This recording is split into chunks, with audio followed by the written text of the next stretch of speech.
The alarm went off at 5:15, the same as every morning. Ethan Cole silenced it before the second beep. Already awake, already running the calculations that had become his daily ritual gas in the tank. $22 in his wallet, a jar of peanut butter that was 3/4 gone, and an interview at 9 o'clock.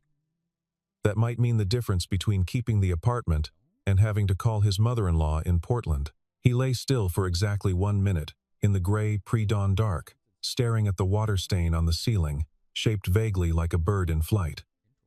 Claire used to say it looked like an angel. He never argued. He moved quietly past Lily's room and started the coffee. While it brewed, he ironed his dress shirt, the charcoal one. Not the navy, because the navy still had a faint ghost of a grass stain near the second button from a Saturday in the park 2 autumns ago, when everything had still made sense. He folded the shirt's cuffs back twice, checked his reflection briefly in the darkened microwave door, and decided he looked presentable enough. When Lily appeared in the kitchen doorway at 6:30, her dark hair was tangled into something architectural and defiant. She was 8 years old and had inherited her mother's stubborn jawline and her father's habit of thinking too much. "You're wearing the good shirt," she said. "I have a meeting. Is it important?" Ethan set a bowl of oatmeal in front of her and added brown sugar the way she liked. 2 small pinches, not 1 large one. "Every meeting is important," he said. "Eat." She studied him with the unsettling directness children have when they are not yet old enough to pretend. "Are we going to have to move again?" "No," he said. He said it immediately, without hesitation, which was the only honest answer he had. It was not a promise. It was a decision. He walked her to school at 7:45, carrying her backpack the first 2 blocks because the zipper was broken and it kept slipping off her shoulder. The morning was cold and clear, the sky an impractical shade of blue. They passed the Korean dry cleaner, where Mr. Panster, Huang always waved, and the corner where the dog with the torn ear was usually tied outside the convenience store, and the oak tree that Lily had named Gerald for reasons she had never explained. "Dad," she said, at the school gate. "Yeah, you look good." She said it plainly, without ornamentation, the way children say true things. Then she took her backpack and walked inside. Ethan stood there for a moment with his hands in his coat pockets before turning back toward the parking lot. Blackridge Technologies occupied the top 6 floors of a glass tower in the financial district that had been designed, Ethan suspected, to make everyone who entered it feel slightly inadequate. The lobby was all polished concrete and ambient light, and the specific silence of a place that spent money on silence. A young woman at the reception desk looked up when he approached, assessed his coat and his shoes and his briefcase, and arrived at a conclusion she was too professional to name. "Ethan Cole," he said. 9 o'clock interview, Director of Cybersecurity. She typed something. "I'll let them know you're here. Please have a seat." He waited 20 minutes. He was used to waiting. Blackridge Technologies was not a name that appeared in consumer press. It appeared in defense industry publications, in classified procurement documents, in the footnotes of Senate committee hearings about critical infrastructure. The company designed and sold security architecture, the kind that protected financial exchanges, water treatment systems, hospital networks, and the communications backbone of several 3-letter federal agencies. Their current CEO, Vanessa Hale, had built the company from a boutique consultancy into one of the 3 most influential private security firms in the country in just under a decade. She was 41, appeared on lists, and was known in the industry for a particular quality of attention, the kind that could identify a structural weakness in a system in the time it took most people to read the login screen. She was also, Ethan had read, someone who made decisions quickly and considered doubt a form of incompetence. He was shown to a conference room on the 43rd floor. Floor-to-ceiling windows framed the city below. There were 3 people already seated. A human resources director named Patricia Ewan, who smiled warmly. A technical operations manager named Derek Calloway, who did not. And Vanessa Hale herself, who looked up from the printed resume in her hand as Ethan entered and immediately looked back down. He sat. He folded his hands. He waited. Vanessa read for less than 30 seconds. He counted. "You left Meridian Defense Systems 6 years ago," she said. It was not a question. It was an observation delivered in a tone that suggested the observation was unfavorable. "Yes." "Family circumstances. You've done freelance consulting since then." "Primarily, yes. Some contract work for smaller firms." She set the resume down and looked at him for the first time with what might have been genuine attention. "Mr. Cole, the director of cybersecurity position at Blackridge, requires someone who has been operating at the cutting edge of security architecture continuously, not intermittently. The threat landscape changes every 6 months. Someone who stepped away from the field and is only now attempting to re-enter." She paused. "The gap concerns me." "I understand the concern," Ethan said. "Our current system handles protection protocols for 14 federal contracts and over 200 commercial accounts. Our clients trust us because our people are the best currently active in the industry, not historically active." She allowed the word historically to settle in the room like a dropped stone. "We need people who understand high-level security systems." "I appreciate your candor," Ethan said. She looked back at the resume. "It also says here you left Meridian too, and I'm reading directly, care for a family member and raise a child as a single parent. That's admirable, but this position requires someone whose primary professional commitment is to Blackridge." The room was very quiet. Patricia Yuen had stopped writing.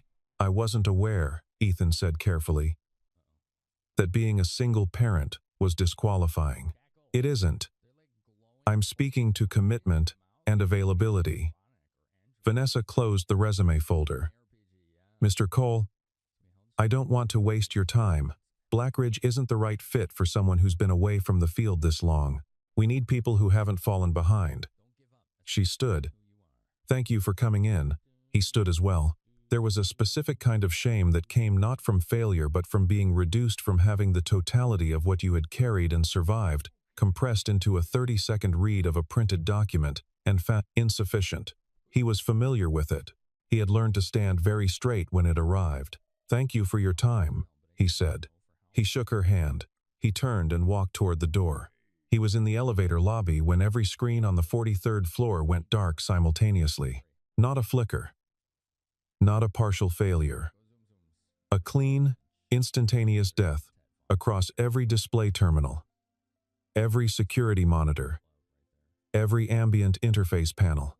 The kind of failure that only happened one of two ways, either catastrophic hardware collapse or an intentional, precisely timed signal override. Ethan stopped walking. Behind him, through the glass walls of the conference room corridor, he could see the first wave of confusion ripple through the floor. The lights shifted emergency backup, a slightly yellower register, and then a series of sounds that anyone who had spent enough years inside security architecture would recognize immediately. The soft pneumatic release of every magnetic lock door on the floor, unlocking simultaneously. That sound was wrong. Deeply wrong.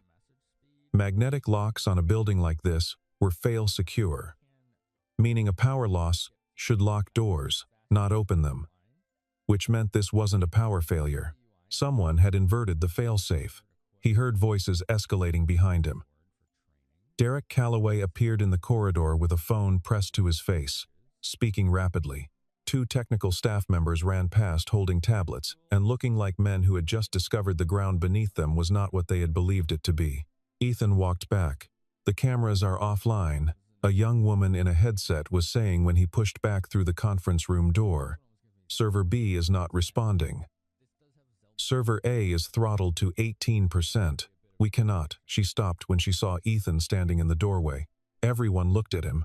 Vanessa Hale had her phone in one hand and a tablet in the other, and the particular expression of someone whose entire professional identity is a state of control, experiencing an event that is not controllable.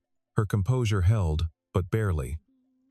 The way ice holds on a warm day, coherent from a distance. Shifting underneath. "You need to leave the floor, Mr. Cole," Derek said. Ethan looked at the main display wall, which had reverted to a minimal emergency interface, just a few lines of system diagnostics, pulsing red. He looked at it for approximately 4 seconds. "Whoever did this didn't crash your system," he said. "They're routing through it. The camera's going dark. The door releases that's misdirection. The real attack is on your data partition architecture. They're using the emergency response cascade as cover." He looked at Vanessa. "You have maybe 20 minutes before they're through the second firewall layer. After that, the encrypted partition data becomes recoverable from outside the building." Vanessa stared at him. "That's a very specific assessment for someone who has no access to our system specifications." "That's impossible," Ethan said quietly, "unless someone bypassed the architecture I designed." The room went silent in a way that rooms rarely go silent, not merely quiet, but genuinely still, as if even the air had paused to listen. "That's not possible," Derek said. "Our architecture was designed by Meridian Defense. In partnership with an internal team, Meridian Defense contracted it out," Ethan said. "Partially. The core partition logic and the fail-safe cascade hierarchy, the parts that are currently failing, were designed by a 4-person team at a company called Lattice Security Group. We were a subcontractor. Meridian never disclosed us in their public-facing documentation." He paused. "I led that team. I wrote the original Cascade protocol in 2016. The version currently running in this building is a derivative architecture. I can tell it's mine because of the way the emergency systems are behaving right now. The logic is identical. No one else would have structured the fail-safe sequence that way. It was considered unconventional at the time." Vanessa looked at Patricia Ewan, then at Derek. Derek's expression had changed. "If that's true," Vanessa said slowly, "you would know where the systemic vulnerabilities are." "Yes, including ones that an attacker could exploit." He understood what she was suggesting. "Including those," he said. "Which is exactly why you should let me help you right now, instead of asking me to stand in a corridor." She looked at him for a long moment. The ice shifted. "Show us the vulnerability chain," she said. Ethan moved to the nearest terminal. What followed was not a performance. It was not demonstration. It was a man returning to something he had once known so completely it had been part of the way he thought, and finding it still there, the shapes and logic and counterintuitive elegances of a system he had built in a cramped office in Alexandria, Virginia, across a period of 11 months, that had been the last time he had felt unambiguously excellent at something. He spoke quietly, pointing to lines of diagnostic output that the other engineers in the room had not known how to read as connected, and explaining the connections without condescension, only clarity. Through hers and Derek's growing recognition, a picture assembled itself. Ethan had left. Meridian had left everything in November of 2018, when Claire's diagnosis moved from chronic to terminal, and the medical appointments had become a second full-time job, and Lily was 3 years old and needed someone to be there, simply and entirely present, in a way that a career in high-security architecture had never permitted. He had made the decision in the parking garage of Johns Hopkins Hospital on a Tuesday afternoon. He had called his manager and resigned in the same conversation.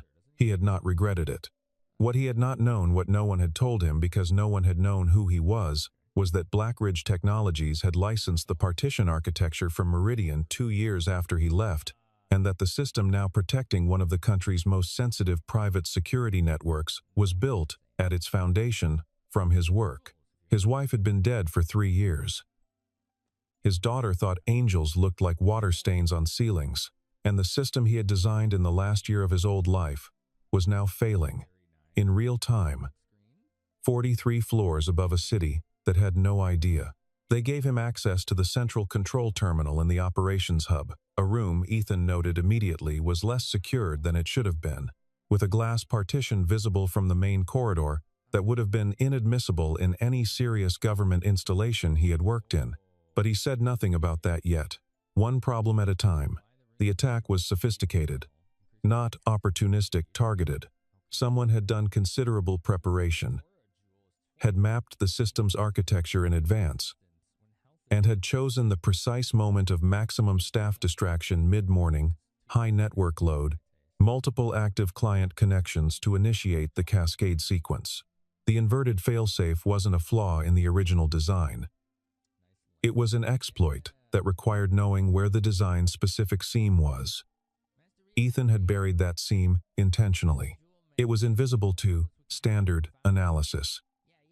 You would only know it existed if you had either read the original design document or been told about it by someone who had.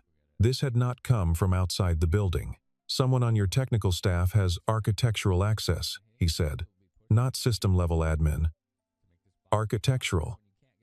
They know the design logic, not just the interface. That's a much shorter list of people. Vanessa stiffened. Our internal access is, I know what you think your internal access is, he said, not unkindly. But someone helped map this from the inside. The external attacker couldn't have known where to push without a guide. He looked at her. Do you have a full access log going back 6 months? Marcus handles the access logs, Derek said. Who is Marcus? Marcus Reed, our chief technology officer. Ethan kept his expression neutral. I'd like to see the logs. His phone buzzed. He glanced at it. Lily School. He silenced it. He looked up and found Vanessa watching him, and he saw the moment she registered what the call had been. Her face didn't change, but something in it acknowledged the arithmetic of what he was carrying. He pressed forward. Over the next 40 minutes, he walked the system back from its compromised state, with careful, deliberate keystrokes isolating the infected partitions, rerouting critical data flows to clean channels, rebuilding the access hierarchy from authenticated nodes outward. It was like diffusing something. It required the particular stillness of a person who had learned, through years of discipline and then through grief, to be very quiet inside while the world was loud. Lily called again. He sent her a text. At a meeting. Going late. Tell Mrs. Patterson. I'll be there. He did not know if he would be there in time. He kept working. Several engineers who had initially watched him with open skepticism were now watching with something different, not quite deference, but the specific attention that competence commands regardless of rank or circumstance. He answered their questions patiently. He did not perform certainty he did not have, and he did not soften the truths that were uncomfortable. Vanessa stood slightly apart from the group, watching. She had stopped giving instructions and started watching instead. And Ethan understood that this was, for her, a form of concession. The board member arrived at 11:15. His name was Clifford Harmon, a man in his late 60s with the bearing of someone who had spent decades making rooms understand that he mattered. He took in the operations hub, the engineers at their stations, and Ethan Cole at the central terminal, and arrived at an assessment without gathering any additional information. Who is this man? He said to Vanessa. He's helping us contain the breach. He's not an employee. No. He has no clearance, no non-disclosure. Clifford. Vanessa's voice was even. We are approximately 8 minutes from losing the Sentinel data partition. Let me deal with the crisis, and we will talk about procedure afterward. This is absolutely unacceptable. Harmon moved toward the terminal. We have a protocol for exactly this scenario. The protocol, Ethan said quietly, without turning from the screen, requires a minimum of 2 hours to execute properly and assumes a competent in-house technical response is available. Your in-house response has been working on this for 45 minutes and had not yet identified the attack vector when I arrived. Time is the constraint. Protocol is the tool. Right now, the tool doesn't fit the constraint. Harmon looked at him, the way powerful men look at strangers who speak plainly in their presence with the particular combination of offense and involuntary attention. Vanessa, he said. I want this man removed. The room waited. Vanessa Hale had built her company on a quality of decision-making that prioritized accuracy over comfort. She had made calls that cost her relationships, partnerships, institutional goodwill. She had made them because she understood, at a level that was almost physical, that the wrong decision made to preserve appearance was more costly than the right decision made at the expense of it. She looked at Ethan's back. He was working with the unhurried concentration of a surgeon. He had asked for nothing. He was helping because she found herself genuinely uncertain why, because he had been here when it happened, because walking away from a crisis that he understood how to address was not something he was capable of. "Clifford," she said, "please wait outside." Harmon's face changed. He started to speak. "Outside," she said again, with a quietness that carried absolute finality. He left. Ethan, still facing the screen, said nothing about it. But she thought she was almost sure that the set of his shoulders changed slightly. Not with satisfaction. With something more like relief. Marcus Reed was not in the building that morning. This was, Ethan had come to understand, not a coincidence. The access logs told a story that was the kind of quiet, patient, carefully executed story that only certain kinds of people wrote, people who understood systems well enough to route around their own footprints, who knew which deletion records were themselves logged and which were not. Who had spent months, 8 months, by Ethan's reconstruction, creating conditions for this moment. Marcus had architectural access. Of course he did, he was the CTO. But he had done something very specific with that access. He had used it to create a mapped copy of the core partition logic, slightly modified to hide its origin, and had shared it with an external party. The attack was precise, because the attackers had been given the blueprint. Not stolen, given. The motive was not ideological. The logs, cross-referenced with the system's anomaly records, pointed to a commercial rival, one of Blackridge's 3 major competitors, who had been losing federal contract bids for 2 consecutive years. If Blackridge's systems failed visibly, even briefly, the damage to client confidence would be substantial. If Blackridge's data partitions were compromised, the competitive intelligence value was incalculable. Ethan laid this out for Vanessa in the same quiet, precise way he had explained everything else. She was very still when he finished. "How certain are you?" she asked. 85% of what I found is conclusive. The remaining 15 requires forensic authentication that I can't complete from this terminal. But the 15 won't change the picture. It will only add resolution. She looked at the log entries on the screen. At Marcus Reed's name, appearing at intervals across 8 months of quiet, systematic betrayal. "He told me this system was impenetrable," she said. "He helped build the door," Ethan said. "He just didn't tell you he kept a copy of the key." She nodded once, slowly. Then she said, "I need you to do something that might not work. Tell me, I need you to isolate the core, completely. Cut it off from all external access, including our own remote teams, including client monitoring systems, including everything. If Marcus or whoever he's working with realizes we've identified the attack, they'll try to trigger the wipe protocol before we can authenticate the evidence. If I isolate the core without a clean authentication first, you'll lose approximately 4 hours of operational data," Ethan said. "And your clients will have a monitoring gap that you'll need to explain." "I know. The board will." "I know," she said again. "Do it." He turned back to the terminal. He had just placed his hands on the keyboard when the operations hub door opened and 2 security officers came in. And a man Ethan did not recognize said, from behind them, in a voice calibrated to carry authority, "Ethan Cole, please step away from the terminal."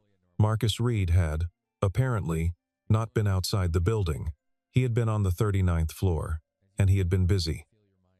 Busy calling a board member, not Harmon. A different one, and explaining, with what Ethan gathered was considerable persuasiveness, that the man who had appeared in the operations hub during a security crisis and was currently working at the central terminal with full access credentials was not a consultant, but a threat. He had provided documentation that Ethan would later learn consisted of a fabricated email exchange dated 3 months prior, logs he had himself manipulated, and a carefully constructed narrative in which Ethan's appearance at Blackridge on the exact morning of the attack was not coincidence but coordination. It was well done. Ethan could appreciate, in a cold and distant way, how well done it was. The security officers were polite. They asked him to step aside. He stepped aside. Vanessa stood 3 feet away, and Ethan could see her working through it, the sudden injection of doubt, the new information, the need to parse what was credible. He understood the position she was in. She had already made 2 significant decisions against institutional pressure that morning. A third required certainty she did not yet have. Before the officers walked him out, he looked at her and said, calmly. The core isolation has to happen in the next 9 minutes. After that, Marcus can trigger the wipe remotely, and everything I've shown you disappears. He paused. I wrote a 17-character command sequence that will initiate clean isolation without triggering the wipe protocol. It's in the secondary authentication buffer. I put it there 10 minutes ago. Your lead engineer can execute it. The sequence is November 7 Alpha Bravo Echo 44 Foxtrot Delta 3 1 Victor Oscar Tango Sierra. He said it once, clearly. Then he nodded and walked out. In the corridor, waiting for the elevator, he took out his phone and called the school. The secretary in the front office told him Lily was fine, had been told her father was delayed, was reading in the library. He thanked her. He stood in the elevator with the security officers and looked at the numbers descending and thought about Claire, who had always said his greatest professional flaw was that he cared more about systems working correctly than about who received credit for making them work. She had not meant it as a criticism. The doors opened in the lobby. He walked out into the afternoon light. His phone rang 47 minutes later. Vanessa Hale's number. We executed the sequence, she said, without preamble. It worked. The core is isolated and authenticated. We have the forensic record intact. A pause. We also have Marcus Reed on camera. In the 37th floor server corridor, attempting to manually access a terminal with an override key that should not have existed. He's being detained now. Ethan sat in his car in a parking garage 2 blocks from the building. Good. I need you to come back. I know. Can you? He thought about Lily in the library, reading. About the fact that if he went back now, he could probably be done and to the school by pickup at 3:15. About the $22 in his wallet. About the charcoal dress shirt. Yes, he said. I can. When he walked back into the Blackridge lobby, the receptionist who had looked at his coat and shoes that morning stood up from her desk without being asked and said, Mr. Cole, I'll take you straight up. The operations hub on the 43rd floor was quieter now. The specific quiet of aftermath. Aftermath's particular stillness. Several engineers looked up when he entered and returned to their stations without the ambiguity that had been in their expressions before. Derek Calloway said, We found 2 additional access points Marcus had opened in the auxiliary server bank. We wouldn't have known what we were looking at without the architectural map you gave us. Close them with the Protocol 3 sequence, Ethan said, and then change the authentication architecture for the auxiliary bank entirely. What Marcus did suggests he's had that access for at least 8 months. You should assume anything he touched in that window has been potentially compromised. Vanessa met him at the central terminal. The city was bright through the windows. The board is conducting an emergency session this afternoon, she said. They want a full report by end of day. I can prepare a preliminary incident summary. It won't have everything, but it will have enough for them to understand the scope. She nodded. Then she said something that was clearly not easy for her. I want to apologize for this morning. He looked at her. He had a policy, which he had not articulated to anyone, about apologies delivered out of obligation versus apologies delivered out of recognition. He waited to hear which kind this was. Not for the security procedure, she said. For the other thing. What I said. About commitment. About falling behind. She held his gaze steadily. It was wrong, and it was wrong in a way that I don't usually allow myself to be wrong. I made a judgment based on a gap in your employment record that I should have asked you about instead of deciding I already understood. She paused. I didn't ask because I didn't think there was anything to ask. He nodded once. I appreciate that. It doesn't fix it. No, he agreed. But it's a good start. The full accounting took 3 days. In those 3 days, a forensic cybersecurity firm was brought in to authenticate the evidence Ethan had preserved. The evidence held. Marcus Reed had been selling architectural access to a commercial rival, a firm based in Austin called Vertex Security Solutions, for 14 months. The arrangement had been established through an intermediary and paid through a shell company registered in the Cayman Islands. The amount involved was slightly over $3 million. Marcus was arrested on a Friday morning. The board meeting that followed was the kind of meeting that institutional histories record carefully and leaders remember specifically. Clifford Harmon, who had demanded Ethan's removal during the crisis, sat at the far end of the table and said nothing for most of it. Vanessa presented the incident timeline with her characteristic precision, and when she reached the segment in which Ethan Cole, a job candidate she had dismissed that morning, had returned to the building and preserved the forensic record that made the entire legal case possible, she said it plainly and without editorializing. There was discussion about liability. There was discussion about the client notification protocol. There was the particular strain of corporate discussion that is really about image, about the gap between what happened and what the public account of what happened will be. Vanessa let them talk. Then she said, "The man who saved this company's foundational architecture today was here this morning because he needed a job, and I turned him away in 30 seconds because his resume had a gap in it. He had the gap because he was taking care of his dying wife and raising a daughter alone. We owe him more than a consulting fee and a thank you." I want to talk about what that means going forward. The room was quiet in the way that rooms become quiet when something true is said in a place that is accustomed to managing truth rather than speaking it.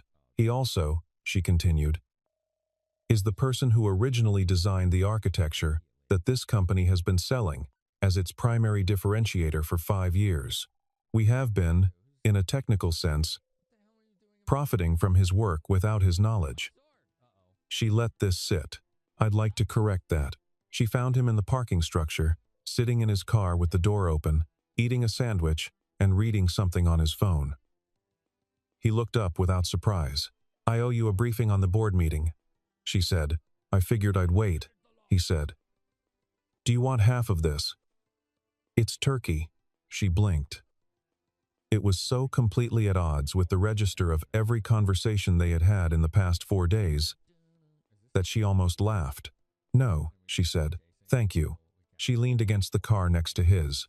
"We're looking at criminal charges for Marcus and civil liability for Vertex. The federal contracts are intact. We got ahead of it before any client data was compromised.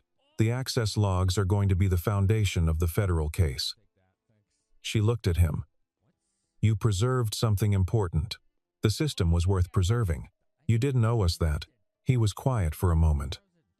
"I know," he said. "But the system wasn't built for Blackridge. It was built to protect infrastructure. Water systems, hospital networks. If it had failed, the people who would have paid for it eventually weren't the ones in this building." He folded his sandwich wrapper. "I couldn't walk away from that." She looked at him for a long time. There was a question she had been assembling for several days, gathering pieces from incident reports and the deposition summary and a brief conversation she had had with Patricia Ewan. "Patricia told me," she said carefully, "that in 2019, Meridian Defense was acquired by a consortium that included Blackridge. As part of that acquisition, all legacy contractor agreements were reviewed. There was a licensing negotiation." He said nothing. "The design work you did at Lattice Security Group was included in the Meridian asset portfolio. The consortium acquired full rights, but the forensic record shows that at the time of the acquisition, someone, a Meridian legal team member, we're still identifying who, flagged that the original design credit should have gone to the Lattice subcontractor. There's an internal memo recommending that the original architect be located and compensated." She paused. That recommendation was filed and never acted on. The parking structure was cool and dim. Somewhere in the building behind them, floors of people were doing the work of a company that did not yet know how much had changed in the past 4 days. "I knew about the acquisition," Ethan said. "I didn't know about the memo." "No," she said. "You wouldn't have." She straightened. "I want to do 2 things. The first is offer you the position of Chief Architect of Security Systems, not Director of Cybersecurity. That position no longer exists in the form it did. This is a new role, at the executive level, with full board visibility and a compensation package I'd like to discuss in a context where you have a lawyer present." She looked at him steadily. "The second thing is to initiate a retroactive licensing payment for the work that Blackridge has been using without attribution. That process will take time, but I want to commit to it publicly and in writing." He looked at her. "Why publicly?" he asked. "Because attribution matters," she said, "and because I want it to be harder to uncommit to." He was quiet. Then, "Lily is at pickup in 40 minutes. I know. I need to think about this. I know that too." He closed his car door. "I'll call you tomorrow morning." She nodded. As she turned to walk back to the building, he said, "Vanessa." She stopped. The thing about the security architecture, the thing that made it work, was that it was built to protect things more important than itself. He looked at her. "That's not a bad model for other things." She thought about that for a moment. "No," she said, "it's not." 3 weeks later, on a Tuesday morning in early March, Ethan Cole walked through the main entrance of Blackridge Technologies, with his briefcase in one hand and Lily's hand in the other. He had negotiated the terms carefully, and with the help of a lawyer who was a friend of his late wife's brother, and who had done the work for a fee that Ethan would spend the next month repaying in home-cooked dinners delivered on Sunday evenings. The position was real. The compensation was the kind that would mean Lily could stop worrying about things 8-year-olds should not worry about, and Ethan could stop calculating gas in the tank against dollars in the wallet, against the specific weight of a mortgage that had been compressing him for 2 years. The flexible working arrangement was also real. It was the part he had negotiated last, and with the most care. "You're serious about this," Vanessa had said, across her desk, on the day they had finalized the details. "It's the condition," he said. "Not a preference. A condition." She had looked at the proposed structure-adjusted start times, guaranteed school pickup availability, a clear protocol for family emergencies that did not require justification or apology, and had been very quiet for a long moment. "We should make this a company policy," she said. "Not just for you. For any parent in a primary caregiving role." He had not expected that. "That's a significant operational change." "Yes." She set the document down. "I've been thinking about what I said to you in the interview. About commitment. About what it means that you had a gap in your employment record." She was looking at the window. The gap wasn't weakness. It was evidence of exactly the kind of character this company needs. "I just didn't have the framework to see it that way." She turned back to him. "I'd like to build a better framework."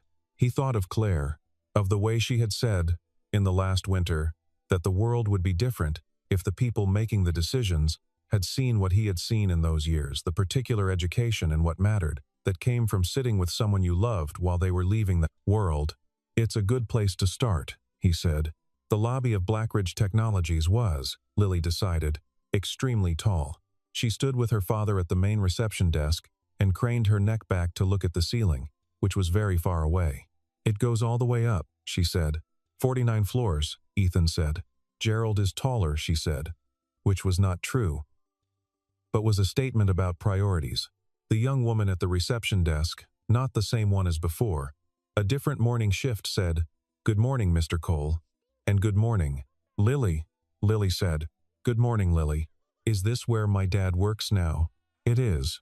Lily appeared to process this. "Is it safe?" The receptionist looked at Ethan, who said, without inflection, "It's very safe." "There are a lot of people here," Lily observed, watching the lobby. She was not wrong. Blackridge's morning foot traffic was considerable, engineers and analysts and administrative staff moving through the large space in the particular purposeful way of people who knew exactly where they were going. Several of them noticed Ethan. One, a young engineer named Tom Garrett, who had been in the operations hub during the crisis, crossed the lobby to shake his hand, which he did with the sincerity of someone doing it because he meant to, not because protocol required it. "Good to have you here officially," Tom said. "You did good work last week," Ethan told him. "The auxiliary server audit was clean." Tom nodded, pleased, and returned to the elevator bank. Lily watched. "You know him?" "A little. He seems nice." "He is." Vanessa Hale appeared from the elevator bay at 8:47. She was wearing charcoal, her posture the same precise upright that Ethan had observed from the beginning, but she paused when she saw Lily. And the pause was different from the pauses Ethan had seen in her professional comportment, softer in some way, less constructed. She crouched down to Lily's level. "You must be Lily," she said. Lily studied her with the unfiltered assessment of childhood. "You're the one who didn't want to hire my dad." Vanessa did not flinch. "Yes," she said. "I made a mistake. I'm trying to fix it." Lily considered this. "My dad says, everyone makes mistakes. It's what you do after that matters." "Your dad is right. He's right about most things," Lily said, with the casual authority of someone who had assembled this data over 8 years and found it reliable. Vanessa looked up at Ethan. He saw something in her face that he recognized. It was the expression of someone who has been precise and exacting about the world for a long time, and has just encountered evidence that the world contains things their precision had not accounted for. "We have a conference room with a window seat on the 43rd floor, Vanessa said to Lily. "There are books on the shelf there. If your father needs to work and you need to wait, that's a good place to be. Does it have a good view?" "Very good." "Is there one that's 49 floors high?" "That's the roof," Vanessa said. "Which I don't recommend for waiting." Lily appeared to accept this.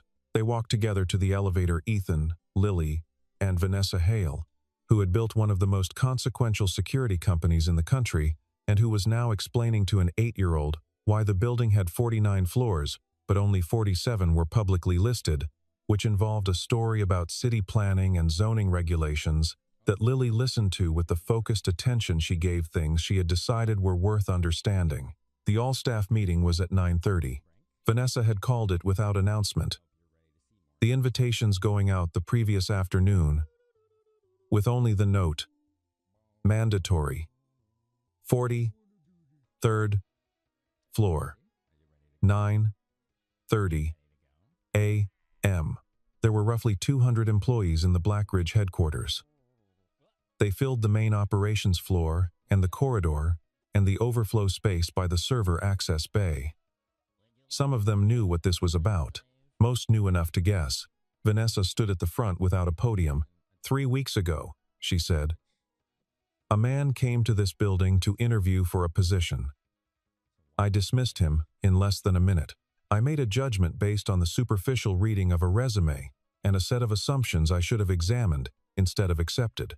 She let this be what it was: not qualified, not softened.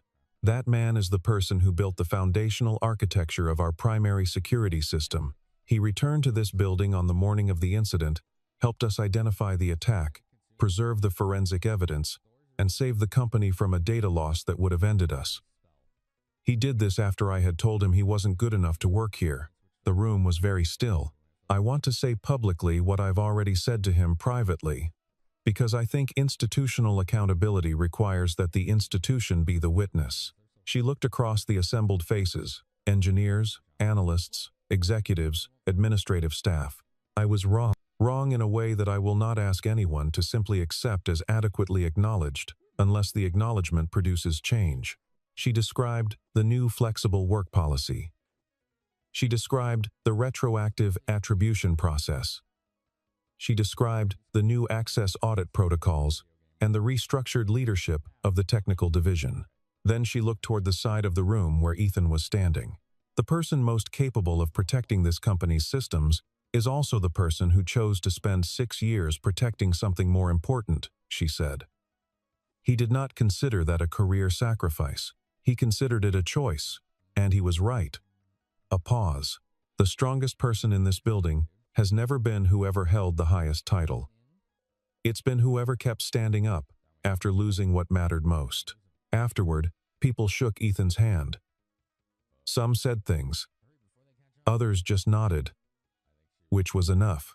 Tom Garrett introduced him to 3 engineers from the infrastructure team who had questions they had been afraid to ask formally, and who asked them now, standing in the corridor, in the way that people ask questions when they think the answer might be useful, and the person being asked has proven they won't make the question feel foolish.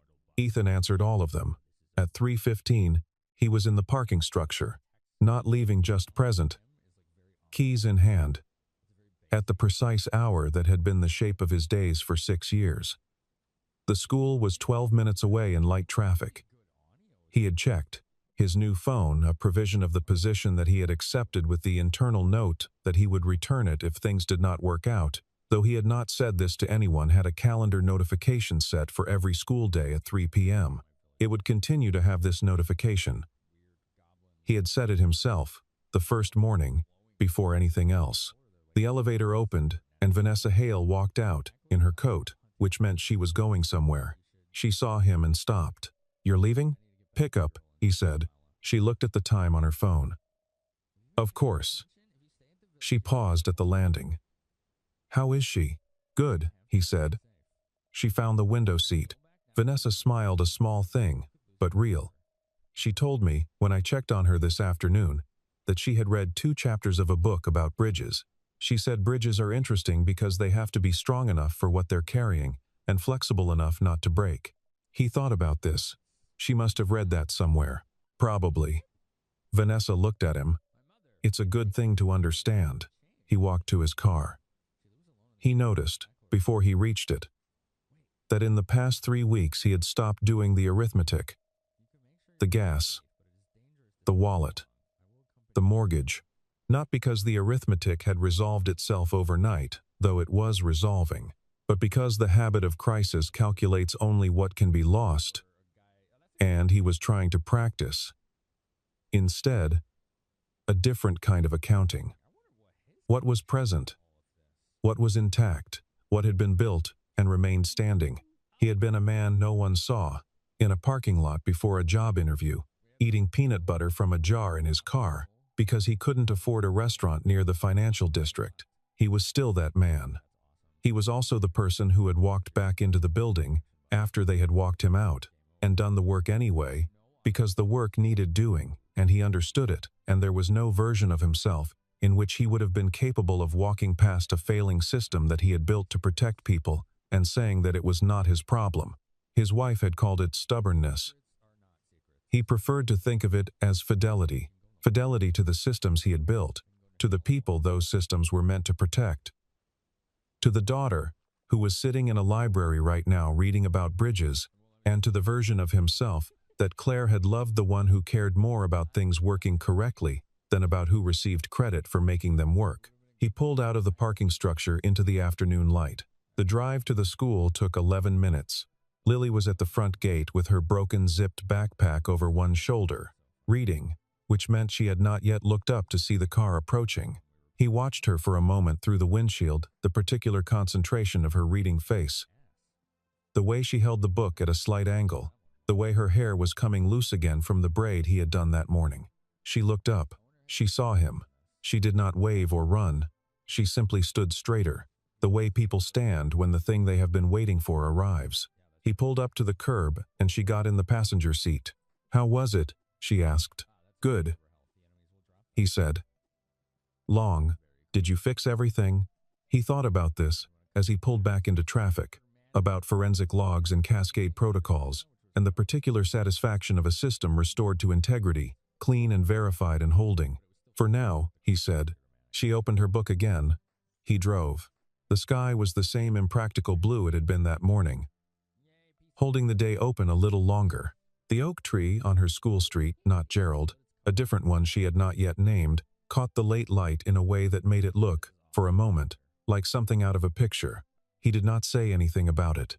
He just drove and let the afternoon be what it was, ordinary and intact, and enough. There would be more days like this, the long meetings, the complex forensics, the slow institutional work of rebuilding something that had been quietly rotting at the center, while it presented a perfect face to the outside world. There would be mornings when Lily's backpack zipper still needed mending, and evenings when the math of dinner and laundry and the bedtime reading felt like a separate full-time job on top of the one that now paid enough to breathe. There would be moments, probably, when the weight of it, all of it, Claire's absence, and the years of tight arithmetic, and the particular loneliness of being the only person who knew what certain silences in the apartment meant, would arrive without invitation and have to be set down somewhere and acknowledged. He knew this. He did not require the days to be otherwise. What he had learned, in the years between then and now, was that the strength worth having was not the kind that never failed. It was the kind that returned, that recognized what needed doing, and did it. That walked back into buildings that had walked you out, because something in there was worth protecting. And you were the one who understood it well enough to be useful. He turned onto their street. Gerald the oak tree stood at the corner. Enormous and patient, and entirely uninterested in being anything other than what it was. "Dad," Lily said, without looking up from her book. "Yeah. The book says the best bridges are the ones that look simple but have complicated engineering underneath." She turned a page. "I think that's true about people too." He parked the car. "Yeah," he said.